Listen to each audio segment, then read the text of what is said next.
Tonight, two of the world's most powerful drug lords are in U.S. custody, including the son of former kingpin Joaquin El Chapo Guzman, both charged with flooding the United States with drugs like fentanyl and cocaine. CBS's Manuel Bojorquez reports that federal agents used trickery and deception to make the arrest. Mexico is often associated with drugs, cartels, and international crimes. Behind many of these acts, there's usually a person pulling the strings from the shadows.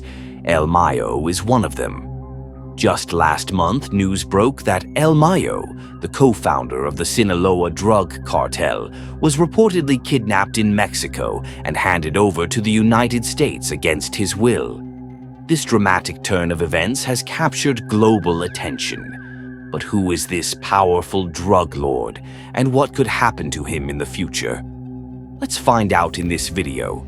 Ismael Mayo Zambada García, better known as El Mayo, was born on January 1st, 1948, and is a former Mexican drug lord. He is one of the co-founders and top leaders of the Sinaloa Cartel, an international crime organization based in Sinaloa, Mexico. Before taking over as the cartel's leader, Zambada was responsible for coordinating the logistics of the Ismael Zambada organization, which managed the trafficking of cocaine and heroin into U.S. cities like Chicago. They used various methods for smuggling, including aircraft, submarines, container ships, fast boats, buses, and cars. Zambada has also maintained strong connections with the Juarez cartel and the Carrillo Fuentes family, as well as with Colombian cocaine suppliers. After the arrest of Mexican drug lord Miguel Angel Felix Gallardo in 1989, the organization split into two rival factions, the Tijuana Cartel, led by the Arellano Felix brothers, and the Sinaloa Cartel, which Zambada led alongside Hector Luis Palma Salazar and Joaquin Guzman Loera, also known as El Chapo. The Sinaloa Cartel operated in several Mexican states, including Sinaloa, Durango, and Sonora. Since 1998, Zambada has been wanted by the Mexican government, which placed bounties totaling $2.8 million on him and other cartel leaders. In 2006, President Felipe Calderón's administration launched a major offensive against Mexico's drug trafficking networks, particularly targeting the Tijuana cartel. This allowed Zambada and Guzman to expand their influence in northwestern Mexico, leading to violent conflicts. The Sinaloa Cartel, under Zambada's leadership, continued to receive large quantities of cocaine from Colombian sources, using various methods to smuggle the drugs into the United States. The cartel's influence extended across Mexico's Pacific coast and into other regions like Cancun and Nuevo León. In the 2000s, Zambada became one of the most wanted men in Mexico, with the FBI offering up to $5 million for information leading to his capture. It was believed that Zambada may have undergone plastic surgery to avoid detection. After El Chapo's capture in 2016, Zambada assumed full control of the Sinaloa Cartel and is now considered one of Mexico's most powerful and enduring drug lords. In 2019, Zambada's son, Vicente Zambada Niebla, testified against El Chapo, revealing that his father regularly bribed high-level Mexican officials, sometimes spending as much as $1 million per month on these bribes. Ismael Zambada, also known as El Mayo, is married to Rosario Niebla Cardosa. They have 4 sons and 4 daughters. His family has been deeply involved in the drug trade.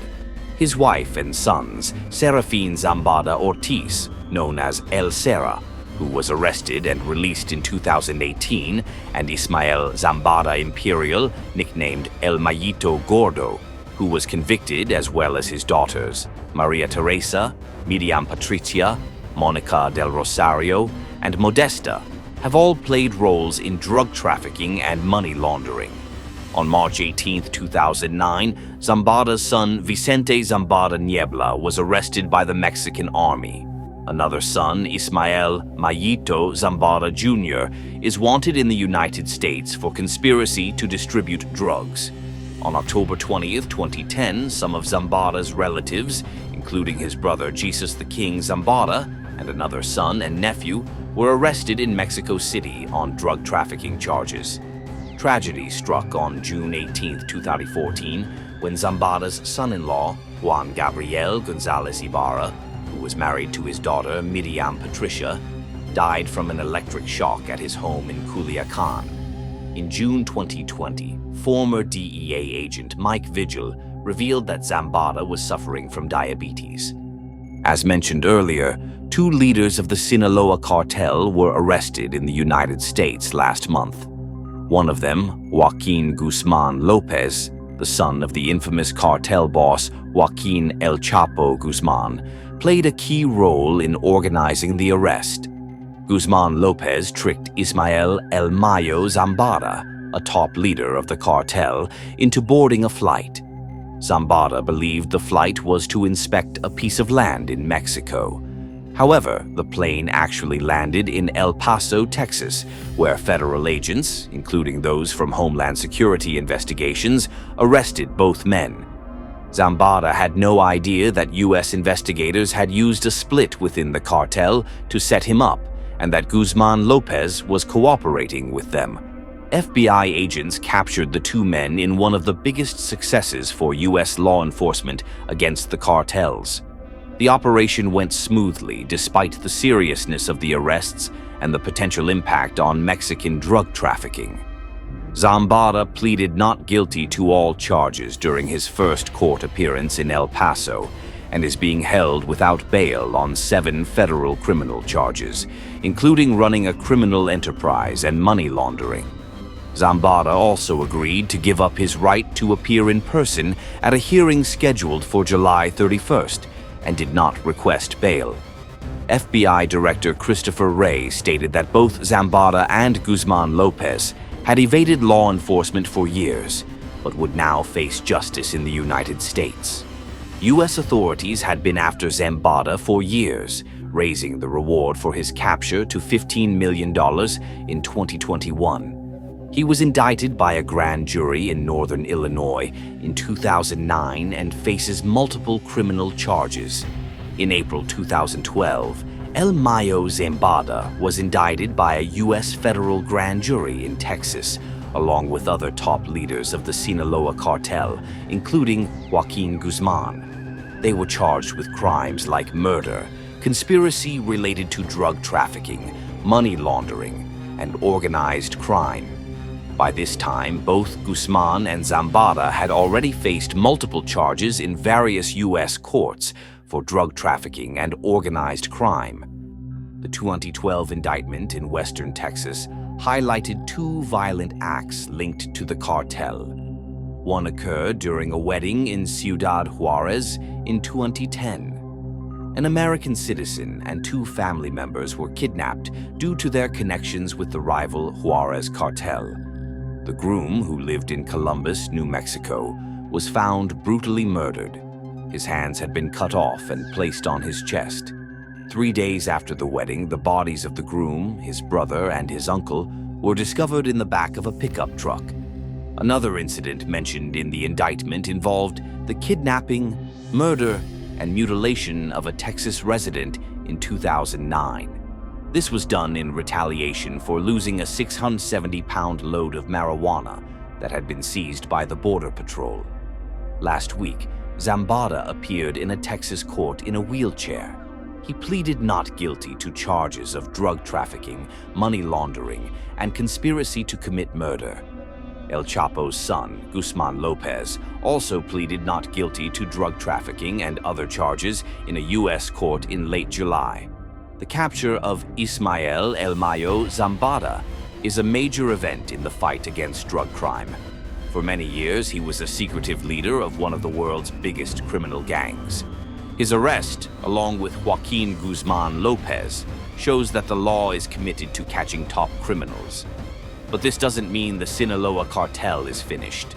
The cartel has bounced back from setbacks before, so it's unclear how they'll handle this change. What do you think about El Mayo's capture? Let us know in the comments. Subscribe to our channel for more updates and news on this story.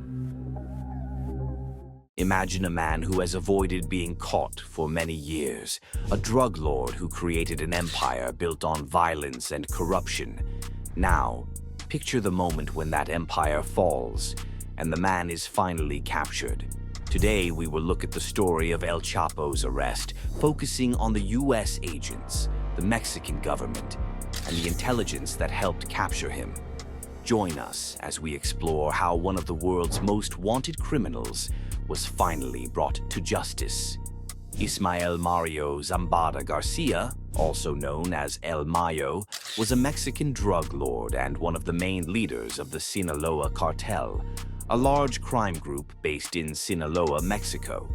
Before becoming the top leader, he reportedly worked as the logistical coordinator for the cartel, helping with the trafficking of drugs like cocaine and heroin into cities like Chicago, using various methods such as planes, boats, trucks, and more. El Mayo had never been arrested or jailed until July 2024, when he was captured in El Paso, Texas, and placed in U.S. custody. Zambada is married to Rosario Niebla Cardosa, and they have 4 sons and 4 daughters. His family has been involved in drug distribution and money laundering. His sons include Serafin Zambada Ortiz, who was arrested and later released, and Ismael Zambada Imperial, also known as Mayito Gordo, who was convicted. Another son, Vicente Zambada Niebla, was arrested by the Mexican army in 2009. His son, Ismael Mayito Zambada Jr., is wanted in the U.S. for drug-related crimes. In 2010, some of Zambada's family members were arrested on drug trafficking charges, including his brother Jesus, the King Zambada. In 2014, his son-in-law, Juan Gabriel Gonzalez Ibarra, died from an electric shock at home. In 2020, it was revealed that Zambada was suffering from diabetes. Ismael Zambada has worked closely with the Juarez Cartel and the Carrillo Fuentes family, while maintaining his connections to Colombian cocaine suppliers. After the arrest of Miguel Angel Felix Gallardo in 1989, the drug empire split, leading to the rise of the Sinaloa Cartel, co-led by Zambada, Hector Luis Palma Salazar, and Joaquin El Chapo Guzman. Zambada's Sinaloa Cartel controlled large areas of Mexico, including Sinaloa, Durango, and Sonora, and trafficked drugs into the U.S. using various methods like airplanes and tunnels. Since 1998, Zambada has been wanted by Mexican authorities, with a bounty placed on his head. As other cartels, like the Tijuana Cartel, faced increased pressure, Zambada and El Chapo expanded their operations, resulting in violent conflict. His cartel received large quantities of cocaine from Colombia, transporting it to U.S. distribution centers. Zambada became the sole leader of the Sinaloa Cartel after El Chapo's 2016 capture, making him Mexico's most powerful drug lord. In 2019, his son Vicente testified against El Chapo, revealing that Zambada paid bribes of up to $1 million per month to high-ranking Mexican officials. Despite being hunted, Zambada remains at large and is one of the most elusive figures in the drug world. Ismael El Mayo Zambada, a notorious Mexican drug lord, managed to evade capture for more than 35 years. However, in 2024, his luck ran out when U.S. authorities arrested him in El Paso, Texas. The arrest was part of an elaborate sting operation orchestrated by Joaquin Guzman Lopez, the son of El Chapo, Zambada's former partner in the Sinaloa Cartel. Guzman Lopez led Zambada to believe they were traveling to northern Mexico to explore potential locations for illegal airstrips, but instead they lured him into U.S. territory, where he was apprehended. In 2010, during a rare interview with Mexican journalist Julio Scherer Garcia, Zambada admitted his fear of being captured and imprisoned. He said the thought of being jailed terrified him, and though he speculated about taking his own life if it ever came to that, he wasn't sure if he had the courage. Despite years of caution, Zambada, at 76 years old and in poor health, was tricked into crossing the border. For someone who had successfully evaded capture for decades, his downfall seemed extraordinary, but it's possible that his old age and health problems made him more vulnerable to deception. The arrest raises several questions, including who will take control of the powerful Sinaloa Cartel. Following El Chapo's capture in 2016, there was a violent power struggle within the cartel, leading to bloody confrontations between rival factions and other drug gangs. After the arrest of El Chapo's son, Ovidio Guzman Lopez, in 2019, the cartel soldiers unleashed chaos in Culiacan, attacking civilians, police, and military forces with high-caliber weapons until the authorities released Ovidio to stop the violence. Ovidio was eventually rearrested and extradited to the United States, but the Sinaloa Cartel remained strong despite internal conflicts. Mike Vigil, a former DEA agent, believes that a similar violent outbreak, like the Culiacanazo of 2019, might be avoided this time around. He notes that the Sinaloa Cartel has several potential leaders, including El Chapo's brother, who could take over smoothly without triggering another round of bloodshed. Vigil also points out that focusing on bringing down individual cartel leaders, known as the kingpin strategy, has rarely led to long-term success.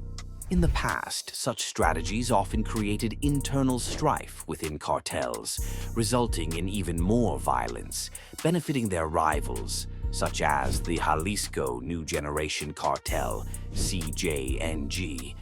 As the Mexican government prepares for possible unrest following Zambada's arrest, additional security forces have been deployed to the state of Sinaloa to prevent an escalation of violence. The timing of Zambada's arrest seems linked to the U.S. government's increasing focus on fighting the fentanyl crisis, which has become the leading cause of death for Americans between 18 and 45.